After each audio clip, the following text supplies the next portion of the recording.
Jubata penambah penjanji bintang bulan dan matahari semesta ini, menciptakan suku Dayak. Bila kita menolak suku Dayak, artinya kita juga menolak Allah yang menciptakan suku kita, orang Dayak. Ingat, Jubata tidak pernah berkata demikian, tetapi dia berkata demikian: aku datang ke dunia ini bukan untuk menghilangkan hukum Taurat, tetapi aku menggenapinya. Barang siapa mengurangi, menambah, bahkan mau menghilangkan hukum Taurat, dia akan menanggung dosanya.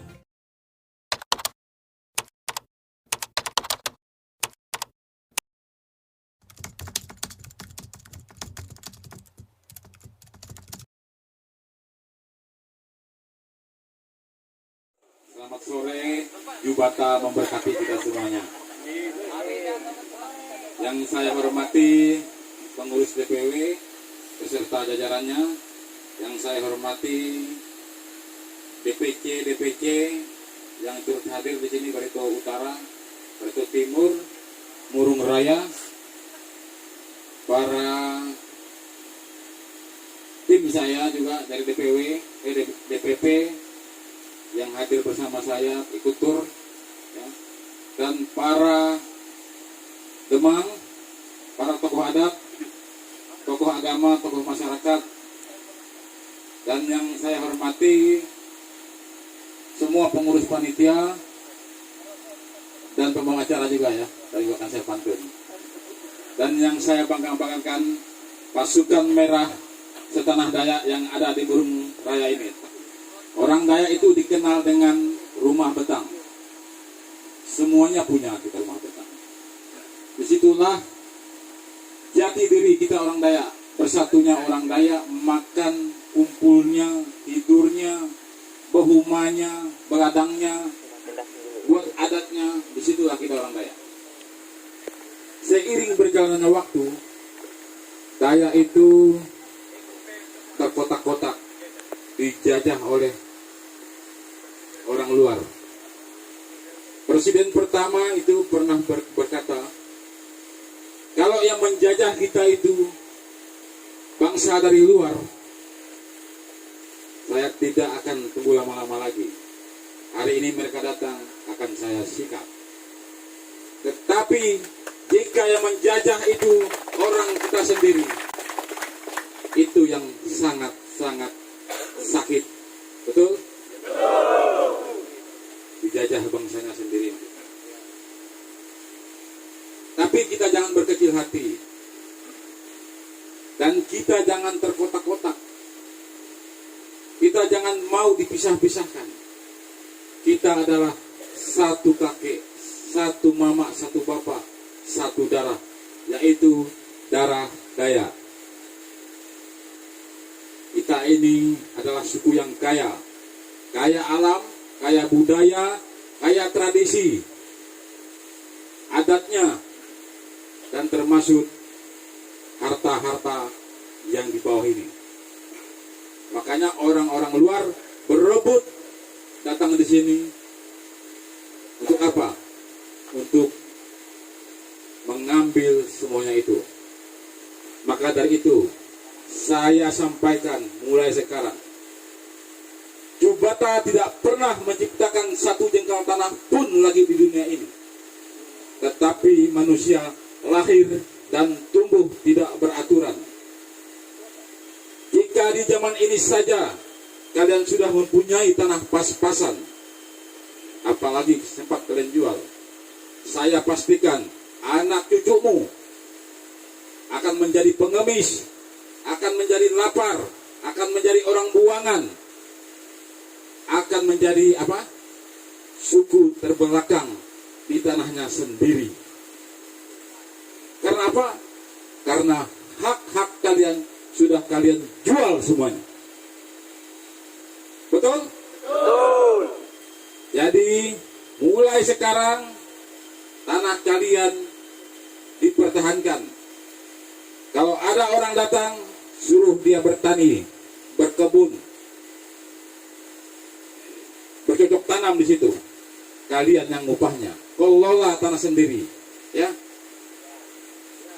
Ingat, orang luar dari Kalimantan ini datang di Kalimantan ini hanya bawa biji piler 2 biji. Hidup mereka. Kita tuan di tanah ini, tetapi menjadi kuli di tanah ini. Miskin di tanah ini. Apa sebabnya? Orang luar datang di Kalimantan ini jual bakso untuk beli rumah, jual bakso untuk beli mobil, jual bakso untuk beli tanah, jual bakso untuk menyekolahkan anaknya. Ada yang jual bakso, ada yang jual pakaian, ada yang jual makanan mereka. Orang Dayak jual tanah untuk beli arak, beli narkoba, beli bakso, beli pakaian, beli makanan. Betul? Apa salahnya kita? Apa bedanya kita dengan mereka? Rambut sama dikasih rambut, mata sama dikasih mata. Saya mau mengajak semuanya, semua lapisan masyarakat orang Dayak, mulai sekarang kita ubah pola pikir mindset kita sebagai orang Dayak. Kalau mau maju, bekerja. Betul? Bukan dengan menjual tanah untuk beli bakso, menjual tanah untuk beli motor, menjual tanah untuk menyekolahkan anak. Tapi ujung-ujungnya apa? Anak yang disekolahkan itu mabuk, jadi bandar narkoba, laga-laga asok jadi orang kaya, cari warung kopi jadi dulu. Betul? Pulang pun tetap jadi petani juga. Itu, camkan itu, karena ini betul-betul nyata. Jadi mulai sekarang kita orang-orang Dayak harus peduli sesama kita orang Dayak, saling menolong sesama orang Dayak, saling membantu sesama orang Dayak. Buang sifat-sifat kita orang Dayak, iri, dengki, cemburu, tamak, sombong kalau sudah kaya. Kalau orang lain datang di rumahnya, repot-repot dia panggil istrinya, "Ma, unurkan ayam yang paling gemuk untuk tamu kita malam ini." Tetapi tetangganya datang, tidak ada kopi di rumah katanya. Kalau mati, siapa yang nguburnya? Kalau nikah, siapa yang bantunya? Jadi ingat, saudara-saudara kalian adalah orang-orang yang ada di situ. Camkan itu, jangan dikit-dikit. Mudah-mudahan tuh katanya, anak Pak Sianu lewat katanya. Banyak ingus, celananya robek. Dia lebih senang saudaranya miskin, dia lebih senang saudaranya susah. Itu sifat-sifat kita. Kalau kaya bagaimana kita nyantetnya katanya, pulungnya, ngeracunnya katanya. Betul tidak? Betul. Itu yang membuat kita miskin. Sifat-sifat ini. Kita orang Dayak harus mulai sekarang rubah pola pikir mindset kita. Kalau sama-sama mau maju, kalau sama-sama mau kaya, kalau sama-sama mau pintar, jangan dibiarkan. Kalau ada rumah saudara kita yang peot, anaknya yang sakit, tidak punya ongkos, di TBBR saya mengajarkan, ayo bantu bangun rumahnya. Sama-sama kita pikul kayunya. Itu adalah tugas kalian sebagai pasukan, dan saya pemimpinnya. Mulai dari sekarang, ingat, siapapun yang meminta bantu, yang hidupnya susah, bahkan dia tidak mempunyai pekerjaan, itu adalah tanggung jawab kita bersama, bagaimana memajukan dia sebagai orang Dayak. Sekarang saya mau berbicara kepada generasi muda. Orang tua kalian susah payah nyekolahkan kalian. Ada yang jadi tukang pikul, ada yang jadi kuli sawit, ada yang noreh demi mengkuliahkan anak, demi menyekolahkan anak. Tetapi apa yang terjadi di sana? Anaknya laga-laga jadi orang kaya, nyocok di kafe katanya. Mabuk-mabuk, narkoba, pergaulan bebas, katanya berpendidikan. Laga aja kaya-kaya, laga aja ganteng-ganteng. Tetapi apa? Nol.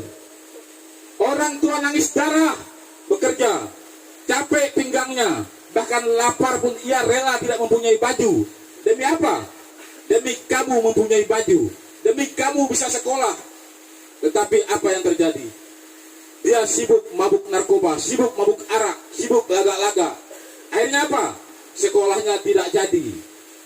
Orang tua jual tanah lagi, lulus. Akhirnya jadi apa? Rupanya jadi tukang toreh juga dia di rumah. Betul tidak? Betul. Ini yang harus kita pikirkan lagi buat yang muda. Menjadi daya harus yang pintar. Menjadi daya harus daya yang maju. Bukan menjadi daya pecundang, tetapi menjadi daya yang lebih hebat. Untuk adat dan budaya. Orang Dayak kalau budayanya dia tidak senang. Tetapi kalau budaya orang ramai-ramai dia. Biar lagi sakit, biar pinggangnya gini, jalan dia. Nonton Tong Edan katanya. Tetapi kalau budayanya, kuno, katanya, itu berhala, itu hantu katanya. Betul tidak? Kalau tidak ada adat budaya tradisimu, kamu tidak akan dikenal Dayak. Sekali merantau dia keluar, pergi di kota. Orang mana? Orang Dayak. Ngaku juga dia orang Dayak. Tapi dengan adat budayanya, nol. Katanya orang Dayak. Mana adatnya di rumah? Itu yang harus kita perjuangkan. Jati diri kita. Kita diciptakan oleh Jupata, Ataring langit. Jupata penampak penjaji bintang bulan dan matahari semesta ini. Menciptakan suku Dayak. Bila kita menolak suku Dayak, artinya kita juga menolak Allah yang menciptakan suku kita orang Dayak. Betul tidak? Betul. Ingat, Jupata tidak pernah berkata demikian. Tetapi dia berkata demikian. Aku datang ke dunia ini bukan untuk menghilangkan hukum Taurat, tetapi aku menggenapinya.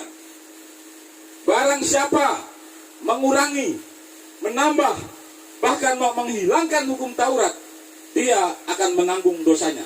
Betul tidak? Betul. Ada di situ tulisannya.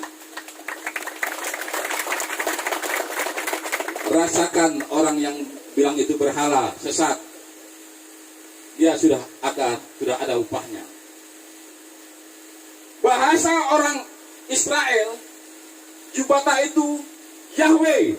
Bahasa orang Inggris, Jupata itu God. Bahasa orang Indonesia, Jupata itu Tuhan.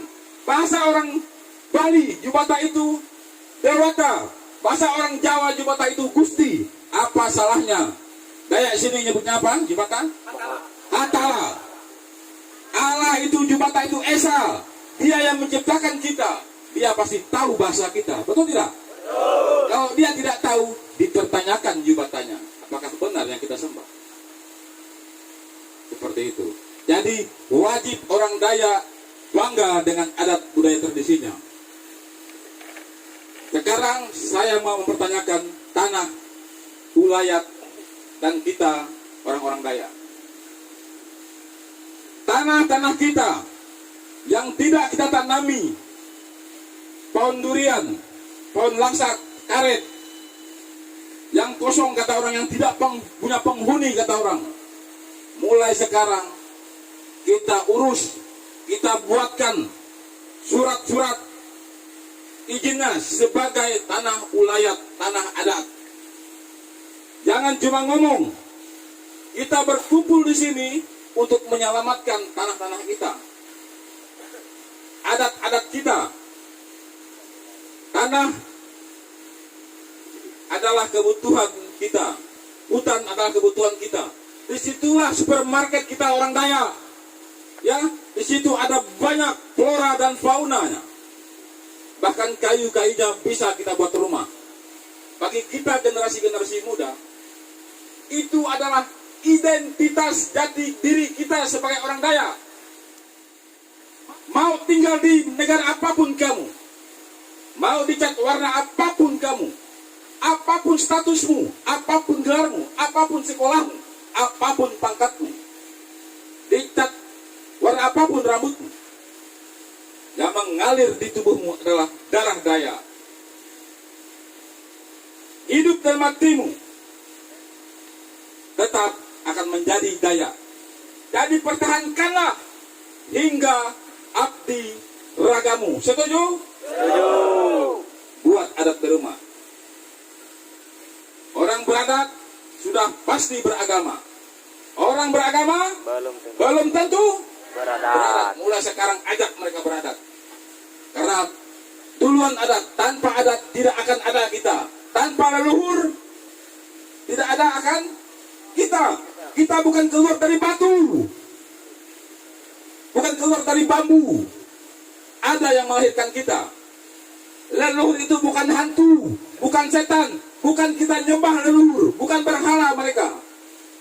Kita hanya berterima kasih kepada mereka, bersyukur karena mereka kita ada.